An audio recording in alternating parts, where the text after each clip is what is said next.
99 மிகச்சிறந்த புத்தகங்கள்ல இருந்து அந்த புத்தகத்துல இருக்கக்கூடிய ஒரே ஒரு மிகச்சிறந்த வரியை மட்டும் பார்ப்பதுதான் நம்ம சேனல்ல வரக்கூடிய 99 கோட்ஸ் ஃப்ரம் 99 புக் செக்மெண்ட். அந்த வகையில இன்னைக்கு நாம the monk who sold his Ferrari, the பொக்கிஷத்தை விற்ற துறவி அப்படின்ற புத்தகத்துல உள்ள ஒரு சிறந்த வரியை தான் பார்க்க போறோம். இது நம்ம 99 கோட்ஸ் ஃப்ரம் 99 புக் செக்மெண்ட்ல வரக்கூடிய எபிசோட் நம்பர் 24. பொதுவாக இன்னைக்கு இருக்கக்கூடிய காலகட்டத்தில் நிறைய பேர் புத்தகம் படிக்கிறது இல்லை, அதனால நிறைய புத்தகங்கள் விற்பனை ஆகிறது இல்லை. ஆனால் இந்த Monk who sold his Ferrari அப்படின்ற இந்த புத்தகம் கிட்டத்தட்ட 30 லட்சம் காப்பீஸ் விற்பனை ஆயிருக்கு. தமிழ், ஹிந்தி, தெலுங்கு அப்படின்னு ஏகப்பட்ட லாங்குவேஜஸில் இந்த புத்தகம் மொழிபெயர்க்கப்பட்டிருக்கு. தமிழில் இந்த புத்தகத்தோட பேரு பொக்கிஷத்தை விற்ற துறவி. தமிழ்லையும் ஏகப்பட்ட காப்பீஸ் விற்பனை ஆயிருக்கு. இந்த புத்தகத்தில் என்ன சொல்றாங்க அப்படின்னு இப்போ நான் ஷார்ட்டாக சொல்றேன். ஜூலியன் அப்படின்னு ஒரு மிகப்பெரிய வக்கீல் ஒருத்தர் இருக்காரு. அவருடைய துறையில அவர் மிகப்பெரிய ஆள். அவர் ஒரு வழக்குல ஆஜரானாரு அப்படின்னா கண்டிப்பா ஜெயிச்சிருவாரு. அது மட்டும் இல்ல, அவருக்கு ஏகப்பட்ட சொத்து இருக்கு, பேர், புகழ், பணம் எல்லாமே இருக்கு. இப்படியே வாழ்க்கை போயிட்டு இருக்கு. ஆனா இவருக்கு 53 வயசு ஆகும்போது திடீர்னு இவருக்கு ஒரு ஹார்ட் அட்டாக் வருது. அவ்வளவுதான், நம்ம உயிர் பிரிய போது, நம்ம சாக போறோம் அப்படின்னு நினைச்சிட்டு இருக்க நேரத்துல அவரை காப்பாத்திடுறாங்க.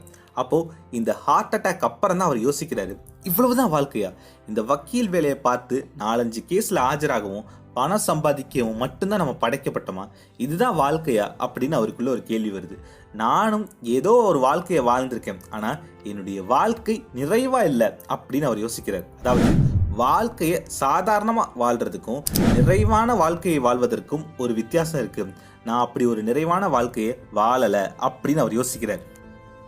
நான் ஒரு உதாரணம் சொல்றேன் பாருங்க. உங்க எல்லாருக்குமே ஒரு பீஸா சாப்பிட்றது, ஒரு பர்கர் வாங்கி சாப்பிட்றது, ஒரு ஃப்ரைட் ரைஸை வாங்கி சாப்பிட்றது, இதெல்லாம் ஒரு சந்தோஷத்தை தரலாம். ஆனா இதெல்லாம் சாப்பிட்டு முடிச்ச உடனே உங்களுக்கு ஒரு சாட்டிஸ்ஃபேக்ஷன் இருக்குமா? இந்த உணவுகள் உங்களுக்கு ஒரு மன நிறைவை தருமா அப்படின்னு கேட்டா நிறைய பேர் இல்லைன்னு சொல்றாங்க. ஆனா அதுவே நம்ம ஊர் சாப்பாடான இட்லி சாம்பார், தோசை சாம்பார், பூரி பொங்கல் இந்த மாதிரி உணவுகளை கொஞ்சமா சாப்பிட்டா கூட ஒரு சாட்டிஸ்ஃபேக்ஷன் இருக்கும், ரொம்ப திருப்தியா இருக்கும். கண்டிப்பா அந்த திருப்தி பீஸா பர்கர் சாப்பிடும்போது கிடைக்காது அப்படின்னு தான் நிறைய பேர் சொல்றாங்க.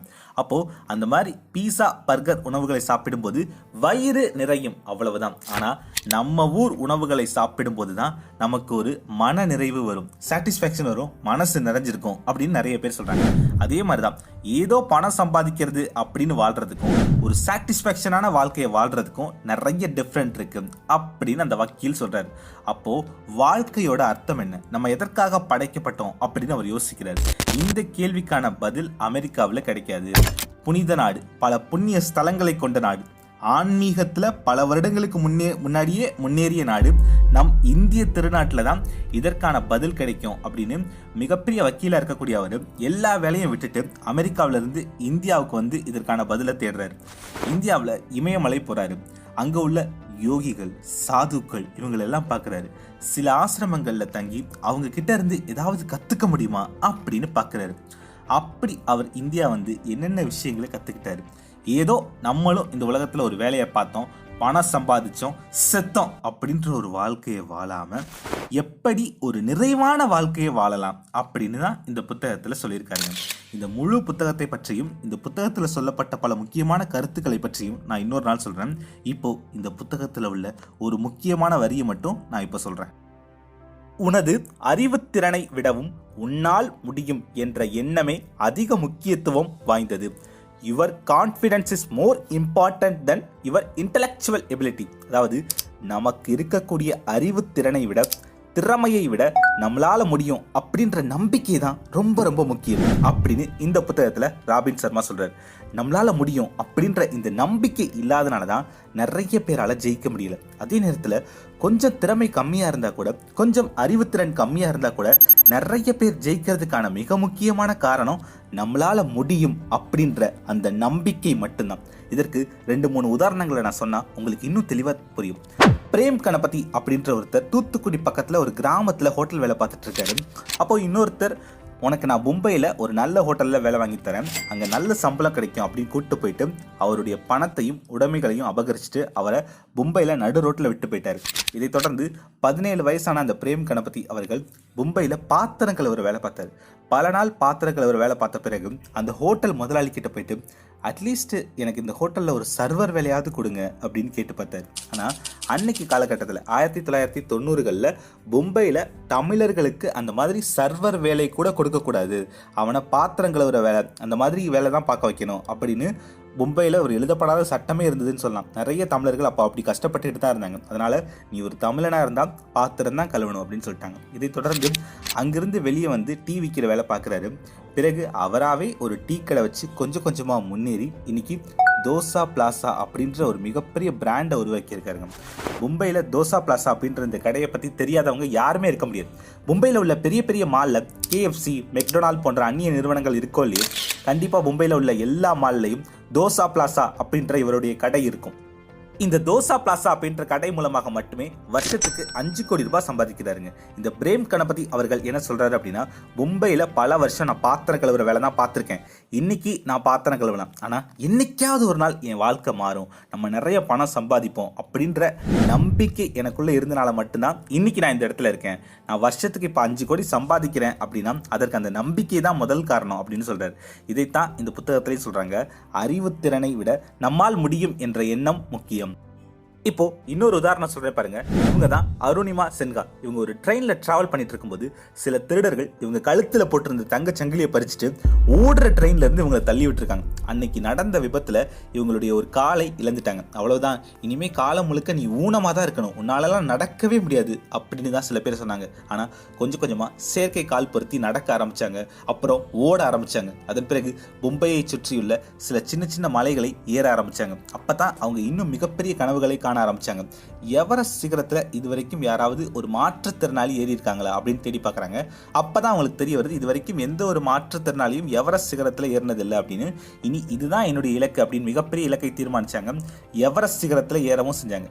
உலகத்திலேயே எவரெஸ்ட் சிகரத்தில் ஏறிய முதல் மாற்றுத்திறனாளி இந்திய பெண் அப்படின்ற பெருமை அருணிமா சின்ஹா அவர்களுக்கு தான் கிடைச்சது.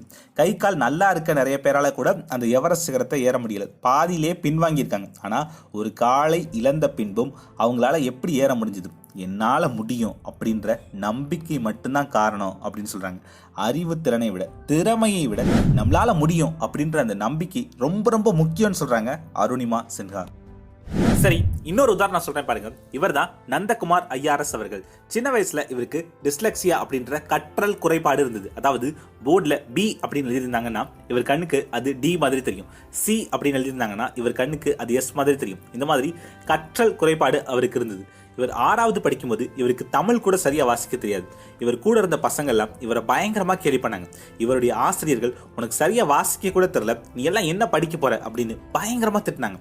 இதை தொடர்ந்து அவர் ஸ்கூல் போறதே நிப்பாட்டிட்டாரு. ஒரு ஜெராக்ஸ் கடையில வேலை பார்க்கிறாரு. அங்க ஒழுங்கா இவருக்கு ஜெராக்ஸ் எடுக்க கூட தெரியல. இதை தொடர்ந்து கட்டிட கட்டுற இடத்துல செங்கல் தூக்குற வேலை பார்க்கிறாரு. லாட்டரி சீட்டு விற்கிறாரு. இப்படியே வாழ்க்கை போயிட்டு இருக்கு. அப்பதான் யூனிஃபார்ம் போட்டு காலையில் ஸ்கூல் போகிற பசங்களை பார்க்குறாரு. நம்மளால் இந்த மாதிரி காலையில் போய் படிக்க முடியலையே, நம்ம லாட்ரி சீட்டு விற்கிறோமே, நம்மளுக்கு படிப்பு வரலையே அப்படின்னு ரொம்பவே வருத்தப்படுறாரு.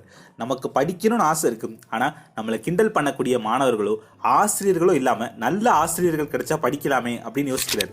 அப்போ தான் இவருக்கு ஒரு விஷயம் தெரியுது, ஸ்கூல் போய் படிக்காமல் ப்ரைவேட்டாக கூட எக்ஸாம் எழுதலாம் அப்படின்னு. இதை தொடர்ந்து பகலெல்லாம் லாட்ரி சீட்டு விற்றுட்டு இரவு நேரத்தில் வீட்டில் உட்காந்து படிக்கிறாரு.